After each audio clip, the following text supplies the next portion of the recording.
Narito tayo ngayon upang matunghayan ang napakainit, nagbabaga, talaga namang pinag-uusapan at latest na inaabangan ng lahat. Ang latest update sa buhay ni Ate Erika at ang gulong nangyayaring kasalukuyan sa pamilya nila. Talagang palala ng palala ang issue ni Ate Erika dahil ngayon nga ay minadawit na namang pangalan ng isang vlogger na close daw kay Ate Erika na bina-vlog daw siya na hindi daw siya binibigyan ng pera o talent fee sa kanyang mga video. May isang aligasyon sa isang vlogger. Aba po, pag ako po ay lumalapit sa atin yung tao, abay, hindi pwedeng walang bahala po natin ito. Ako po ang tolpo ng Camarines Norte.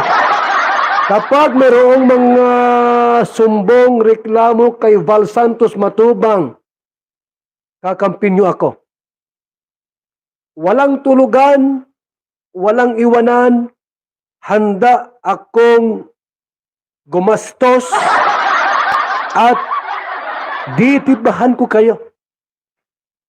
Ito mga kaibigan, isang vlogger po, ang sabi daw po ay si Kalinga Prab daw ay, binablog yung anak, subalit ni 5 po ay walang binibigay. Anong klaseng vlogger yan? Walang ganyang vlogger po. Dapat pagka nag-vlog kayo, abay, hindi pwedeng basta lang ganyan na thank you. Baka naman po ay yung kita sa vlog niya ay binubulsa nito. Hindi pwede po. Aling Gina! Huwag ka mag-alala. Kakampi mo ako. Sino ba itong nag-text sa atin? At nagpaabot po ng sumbong. Nanay Gina Pansa Sorita. Nay! Huwag kang mag-alala po. Anytime, anumang oras, tumawag ka sa aking numero. 0929-113-2469. Kakampihan kita dito. Ireklamo natin itong vlogger na ito. Binablog ang inyong anak na si Erika Sorita. Subalit ni 5 walang binibigay. Abay, paberte po niyan. Hindi pwede pong ganyan sa panahon natin ngayon. Bigas, kahit bigas, wala man inaabot sa inyo. Hindi pwede yan, Nay Sorita. Nay Gina, i-text mo ako sa numerong ito, ha? At kung saan ka man nakatira, pakilagay po ang inyong address at yung mga staff po dyan pupunta sa iyo para interviewin ka kung ano ang mga bagay na dapat gawin natin. Ireklamo na. At nagsalita na nga ang mama ni Ate Erika na talaga namang nagpabaya sa kanila noong mga bata pa daw sila kaya kinupkup siya ng kanyang lolo at lola. At ngayon nagreklamo daw ito na may hindi daw nagbabayad sa kanya na vlogger na talagang sikat at close kay Ate Erika. Sino kaya ang vlogger na ito? Alamin natin kung sino. Ka kung ano ang mga bagay na dapat gawin natin. Ireklamo natin yan sa kahit dyan sa abogado natin. Hindi pwedeng ganyan mga kaibigan. Binablog mo yung isang tao, wala kang binibigay. Abay, lapastangan yan. Ito po mga kalingap, una muna, isang babae po ang ating munang pakikinggan ngayon. Ito.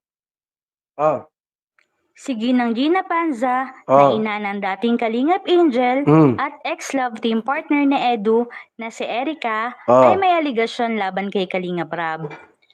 May aligasyon laban kay... Sino itong Kalingap Rab na ito? Sir, alam ba itong Kalingap Rab na binabanggit ni Gina dito? Sir, boss. Sir, kilala mo ito dahil Kalingap Rab daw. Isang vlogger daw po na binablog yung anak pero wala daw binibigay kahit 5 duling. Aba, hindi pwede yan. Ito, tuloy po natin. Vlog nila si Erika, ngunit wala umanong inaabot man lang si Kalingap Rab na kahit na 5. Kahit 5 walang binibigay? Hindi pwede po yan. Nay Gina, i-text mo ako sa ating numero at may abogado tayo dyan. Yung reklamo mo, isampa natin sa lalong madaling Ako ang kakampi mo rito. Hindi pwedeng ganyan. Ano yung pa-birthday po niyan? Yung mga vlogger na ito, mga pasaway, no? Wala kayong ginawang mabuti. Ito ay nakarating sa kaalaman ni Kuya Val. May nagreklamo. Kaya ito ay nagalit. Siyempre. Kay Kuya Val, ang panig niya ay na kay Ginang Gina. Opo naman kasi alam niyo po, yung mga inaaping tao po, yung mga taong inaapi, minamaliit, hinahamak, ako po ang kakampi ninyo. Walang iba. Val Santos Matubang po. Ayon pa kay Kuya Val, ay ayaw niyang may naapi at Ayaw ko. abuso. Ayaw kong may Sapagkat naapi. si Kuya Val ay kakampi ng mga inaapi. Opo. Marami na akong naipakukulong. Aling Gina, maraming salamat sapagkat mayroong isang taong Grabe, pati ang vlogger na si Kalinga Prab na talaga namang nag-ahon sa kanya sa kahirapan mula nung siya ay ma-discover ay talaga namang pinagbintangan pa na hindi talaga siya nagbabayad ng tamang fee kay Erica. At ito nga ay ang inireklamo ng mama ni Ate Erica na si Ate Gina. At ito na nga ang mga susunod pang text mo ako sa ating cellphone number 0929-113-2469. Ano mang oras, kahit hating gabi. Baka naman may asawa ka, magsilo sa akin, ha? Sabihin mo, wag magsilo sa akin. Kahit madaling araw, handa kitang dipahan at sabihin mo lahat. Ito mga vlogger na pasaway. Ang buong kwento at katotohanan sa likod ng aligasyon ay tutukan ngayong araw sa live program ni Kuya Val Santos Matubang. Magandang tanghali mga kalingap. Yan po mga kaibigan, alam nyo, di ako kumain ng tanghalian kasi kapapasok ko lang po yung sumbong sa office natin. Ang sabi ng secretary natin, ako'y nasa Naga po ngunyan, nag-chat po. Sabi ko, tumawag ka, di ko maintindihan yung chat mo. Mayroon na pong nagreklamo sa office natin, diyan po sa Daet, sa Magang, Barangay Magang. Gina Surita daw po ang pangalan.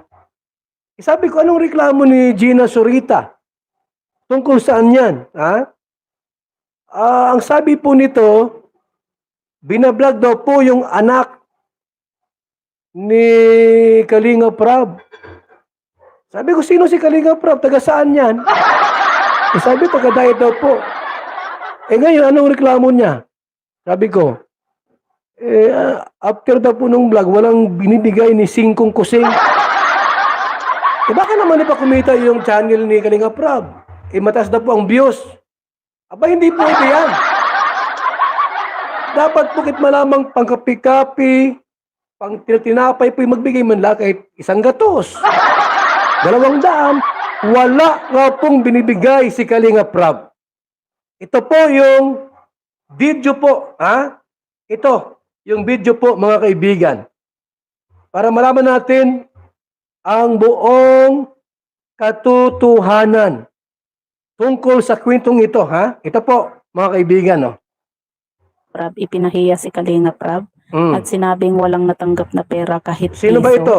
So, yan po yung ating pag-uusapan po mamaya mga Kalinga. Pero bago po natin ipagpatuloy ang video ito sa mga Kalingap Angels 27. Ito po ang aking secretary. Ayan. Si Kalingap Angels 27. Grabe talaga ang mga revelasyong nalaman natin sa video na ito. Ano na kaya ang mangyayari sa pamilya ni Ate Erica? At hanggang dito na lamang muna magtatapos ang ating napakainit, nagbabaga at pinakainaabangan na latest issue ni Ate Erica. At yan ay pagpapatuloy natin sa ating mga susunod na video. Hanggang sa muli, maraming salamat sa panonood. Bye!